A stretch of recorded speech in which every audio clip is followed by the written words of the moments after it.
Okay, so this is a tutorial video on how to use the Splinter Cell Chaos Theory editor. I am Pushek, and I am probably the last person that is making maps with this ancient technology. So let's boot up your editor.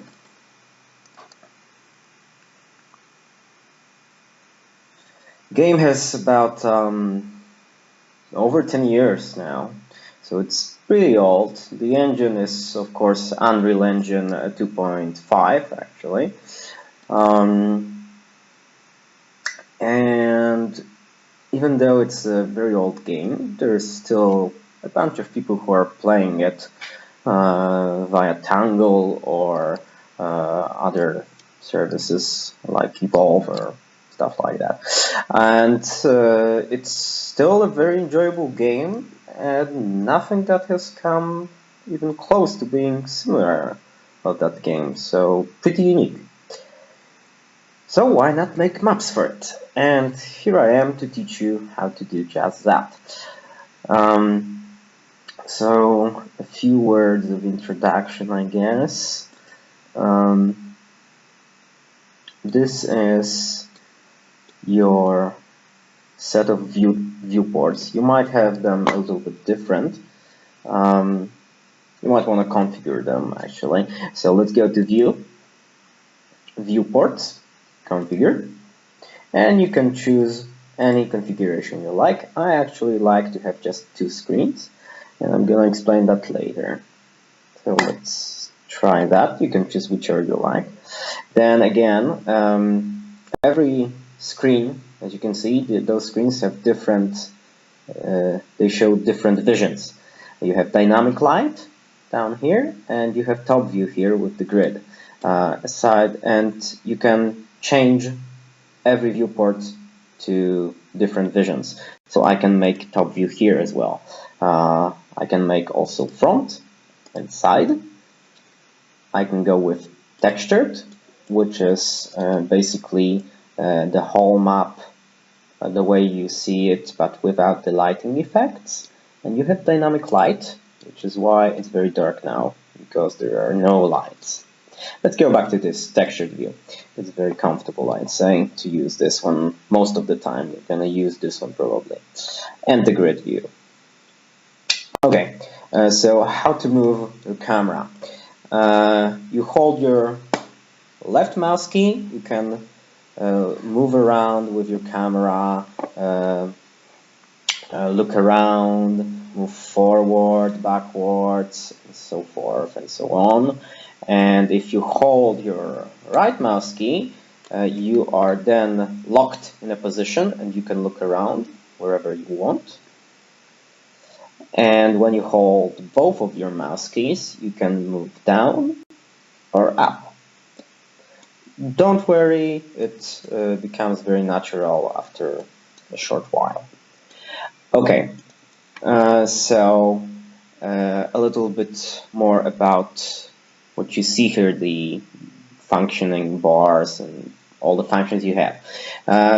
For the record, the editor is very unstable. That is why you should try and avoid using the features that are not meant to be used, which I will try to warn you about earlier.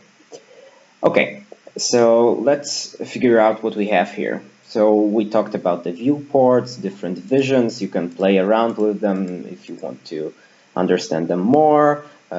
Each of them has explanation if you just drag your cursor on it. But you have this sidebar, which is very important. Because here you will do most of the stuff when it comes to building your world, your map. How to understand the space in the editor, because this is important. So in the newer editors, you'd go around doing it like creating first floor, then walls, then objects to fill in the room, and so forth. Here, because it is not the additive type of editor, you actually cut out rooms. It's subtractive. So how to understand the space is to imagine that you have a great Swiss cheese that you cut out inside of. So let's try and create our first room here. Oh, before that, I need to tell you how the grid works, because you need to understand that grid is super important, because you want your rooms to be precisely next to each other, to stick in the right places. You don't want them to clip on one another. Of course, it doesn't ruin your map, but it can create like visual glitches and artifacts, which are not desired after all. So the grid, you can have top, front, side view with the grid, and when we'll be cutting out rooms or adding in some structures, you will see just the outlines of everything here.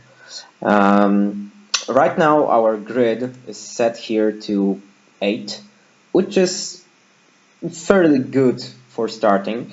What that means that in every smallest square on your grid, you will have it will count as 8 units.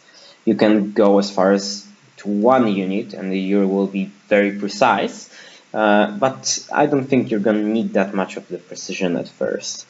So let's go back to 8. You can of course go with bigger numbers as well.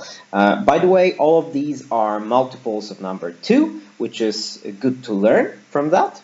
It's if you need like to remember how big your room should be, the scale. If you want to, like, for example, there are certain actions you can do in game. For example, as spies, you can do a cooperative jump, which is only achievable if the surface you want your spies to jump to is 512 units above them. So that's important. There are also, for example, when you want to do a wall run to grab a ledge that is a little higher than usual, but still in the grasp of spy, you want to remember that it's 384 to have like the highest ledge that spy can grab, and so on. You will learn it after a while. So remember, you have this this grid scale here, which can help you remember those measurements. So let's go with grid 8, and we're gonna cut out our first room, and we're gonna do this with those shapes here.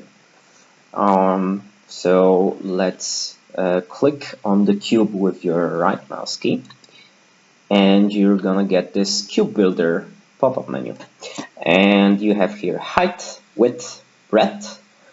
You don't want to touch anything else. Wall thickness, it doesn't matter. You don't care about wall thickness, group name, hollow or tessellated. It's things you don't touch, because these are the features that do not work correctly in the editor. So here you have a basic cube, which is 256 by 256 by 256, which is just enough to put like I'd say 3 spies you can put inside that room, and it's gonna be very crowded. So it's a small room. Your spies will be hitting the ceiling when they jump. This is a very little room. We want something bigger, so let's go with 512. 512. Okay, let's build that. Don't worry, I see that you're already discouraged because you don't see your room. Because what we've done now is we've created a brush with which we'll work, which will become obvious to you in a second. So let's close that. And now to cut out your room, you have to click on the sidebar on subtract, this button here. So let's click it, and we have our room here, textured.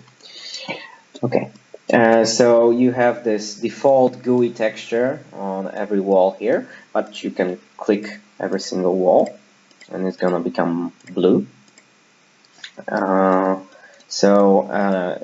This is your room. You don't want it to be in that GUI texture because it's gonna give you error. So let's click on one of the walls, whichever wall or ceiling or floor, whatever. Hold Shift plus B as in bullshit. Okay. And you have now all of the walls of your room selected. Go up here where you have your texture browser. By the way, these are all different browsers that you'll be using up here. So just remember that for next time. Let's go into texture browser and let's even click on this first texture that pops here. Okay, so it's like an orange texture for, actually this is for echelon lighting, but it doesn't matter. We are learning here now, right? Okay, and when you unclick your walls, you have this room.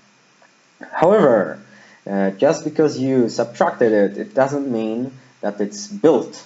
To do that, you have to hit above here the build all button, or just build geometry, or build lighting, depending on what you want to do exactly. When I hit build geometry, I'm gonna have whole geometry build. By the way, now our red brush popped up finally, which is the thing that you have built in this pop-up menu here.